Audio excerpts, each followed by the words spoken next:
tout le monde, j'espère que vous allez bien. On se retrouve aujourd'hui pour une vidéo sur mon processus de correction.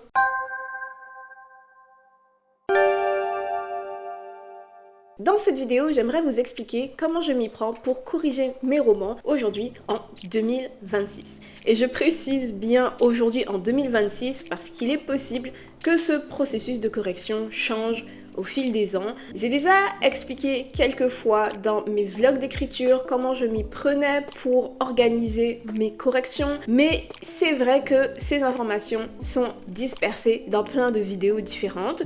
Donc je me suis dit que j'allais faire une vidéo dédiée sur le sujet pour que vous puissiez vous y référer si un jour vous cherchez des informations spécifiques sur mon processus de correction. Alors deux choses à savoir avant de rentrer dans le vif du sujet si vous êtes nouveau ou nouvelle sur cette chaîne. Je suis une autrice de fantasy principalement et je suis aussi une architecte, c'est-à-dire que je planifie en détail toutes mes histoires avant de commencer à les écrire. Je crée des plans par scène et par chapitre détaillés avant de commencer à écrire les premiers jets de mes romans. Ça, c'est vraiment ma manière de travailler. Je suis vraiment la définition d'une architecte. Deuxième chose à savoir à mon sujet, c'est que je réécris très peu.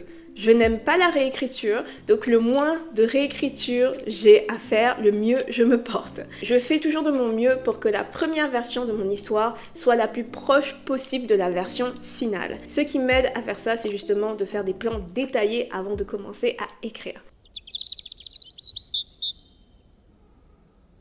Alors il faut savoir que mes plans détaillés, je les fais en 3 étapes. Tout d'abord, je brainstorm toutes mes idées, je rassemble toutes mes idées dans un seul document, un peu dans le désordre. Ensuite, j'organise ces différentes idées en suivant la méthode en 7 points. J'ai fait une vidéo il y a plusieurs années sur la méthode en 7 points. Je mettrai le lien dans la description pour les personnes qui aimeraient avoir plus d'informations sur cette méthode. Mais en gros, c'est une structure narrative semblable à la structure en 3 actes. Donc je crée un petit résumé des principaux événements de mon roman à partir de la méthode en 7 points. Ensuite, j'écris un synopsis détaillé de mon histoire, un synopsis qui résume tout ce qui va se passer dans mon histoire, que ce soit l'intrigue principale, les sous-intrigues, le développement des arcs des personnages.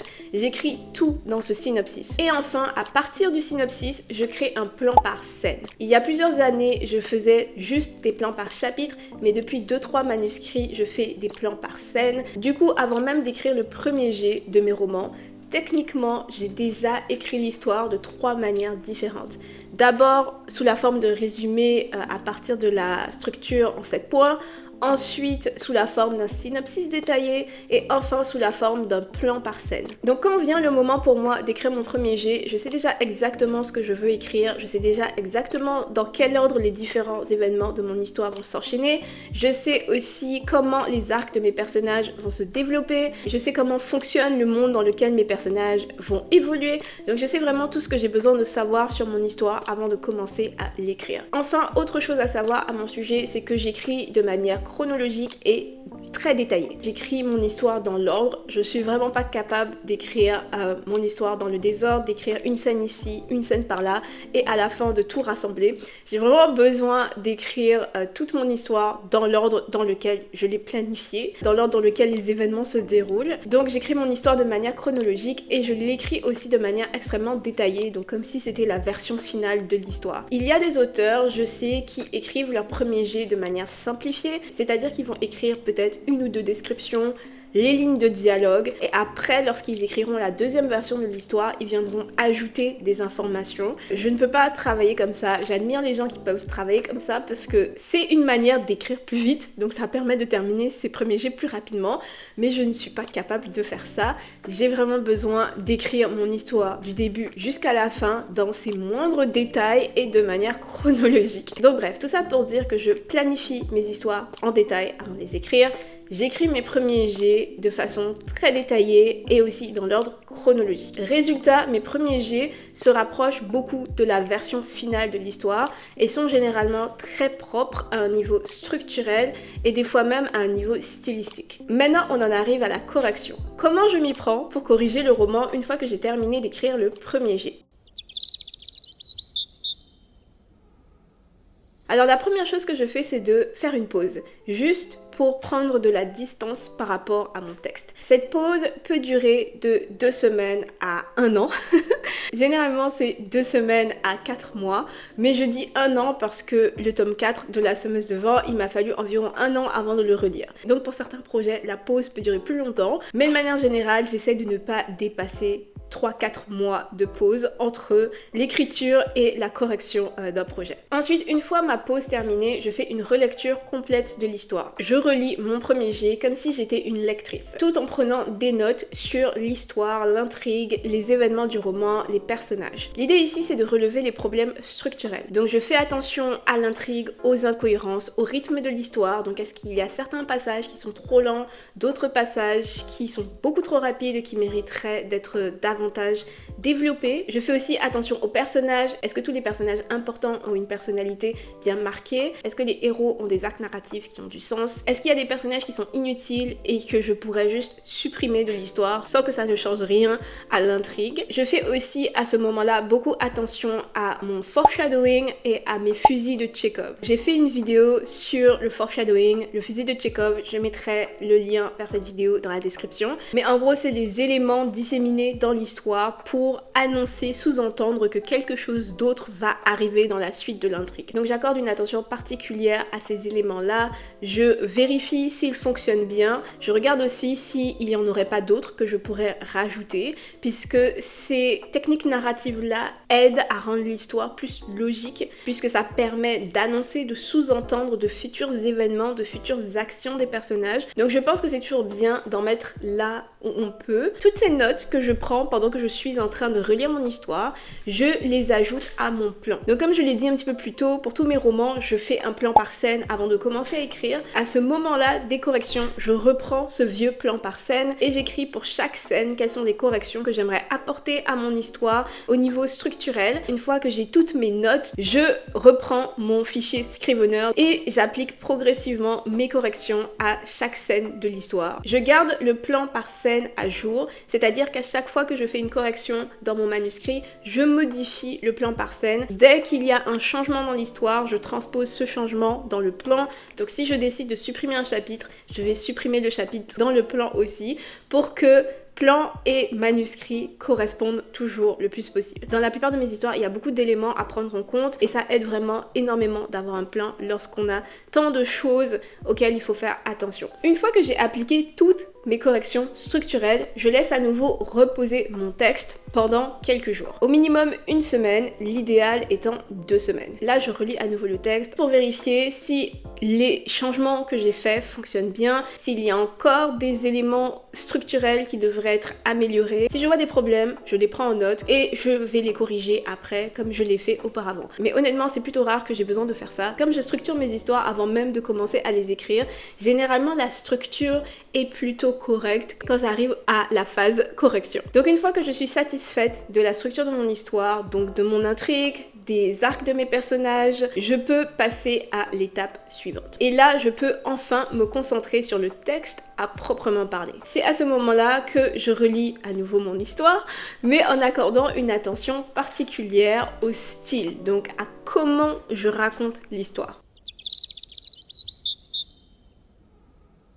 Je regarde les mots que j'utilise, la structure de mes phrases, le contenu de mes dialogues, la force et la pertinence de mes dialogues. Je me pose des questions du genre, est-ce que la voix de mon personnage est assez forte ici? Est-ce que tous les dialogues sont vraiment utiles? Est-ce qu'il n'y aurait pas une manière plus efficace de véhiculer, de transmettre cette information au lecteur? Toutes mes descriptions sont-elles vraiment pertinentes? Toutes les réflexions de mes personnages sont-elles nécessaires? Ai-je besoin de les transmettre de cette manière-là au lecteur? N'y aurait-il pas une manière plus intéressante de présenter cette scène? Est-ce qu'on comprend bien ce qui se passe dans toutes les scènes? Ensuite, comme avec les corrections structurelles, je corrige l'histoire au fur et à mesure, scène par scène. Je ne fais qu'une seule passe pour cette correction-là, mais c'est la correction la plus longue. C'est ce qui me prend le plus de temps lorsque je corrige mes histoires. C'est vraiment difficile à ce stade-là du projet d'avoir le recul nécessaire pour dire ok, est-ce que j'ai besoin de changer ça ou est-ce que je peux le laisser tel quel? Donc c'est pour ça que cette étape-là des corrections peut prendre vraiment beaucoup de temps. Aussi, reformuler des phrases, ça peut prendre beaucoup de temps. Mais une fois cette correction-là terminée, sans faire de pause, je passe mon texte à Antidote. Et là, je me concentre sur les fautes d'orthographe et de grammaire. Il y a plein d'autres fonctions dans Antidote qui permettent de corriger les répétitions, les erreurs de syntaxe et je ne sais quoi d'autre. Mais très franchement, je n'utilise pas vraiment ces parties-là d'Antidote. J'utilise juste la partie grammaire, orthographe et ponctuation. Parce que arrivé à cette étape-là de la correction, j'ai toujours l'impression que si je passe plus de temps sur le texte, je risque de trop le travailler et de trop le lisser. J'ai l'impression qu'en essayant de trop corriger mon texte à partir des suggestions d'Antidote, ça peut juste ruiner le texte et ce que j'essaye de dire. C'est pour ça qu'à partir de cette étape-là du processus de correction, j'ai besoin que quelqu'un d'autre lise mon texte et me fasse des commentaires. J'ai besoin qu'on me relise. Donc à ce moment-là, ce que je fais varie en fonction de comment je souhaite publier mon manuscrit, ou si même je souhaite le publier. Donc pour un projet que je souhaite auto-éditer, je vais envoyer le texte à des bêta-lectrices. Pour un projet que je souhaite envoyer à des maisons d'édition, j'envoie mon manuscrit à mon agent. Mon agent sera en mesure de me dire si mon manuscrit est recevable ou non par des maisons d'édition. Si oui, il sera soumis tel quel à des maisons d'édition. Sinon, je retourne à mon clavier et je retourne travailler sur mon texte. Pour les projets que je souhaite envoyer à des maisons d'édition, la raison pour laquelle je ne les envoie pas à des bêta-lectrices, c'est parce que je sais que le texte va être retravaillé en maison d'édition de toutes les manières. Si mon agent me dit que mon texte est recevable pour une maison d'édition, que mon texte est correct comme ça et que j'ai pas besoin de faire davantage de corrections, je sais que les corrections supplémentaires dont j'ai besoin pour améliorer le texte, je pourrais les faire avec un éditeur. Ensuite, le livre sera corrigé par un correcteur ou une correctrice professionnelle qui s'occupera donc de tout ce qui est grammaire, orthographe,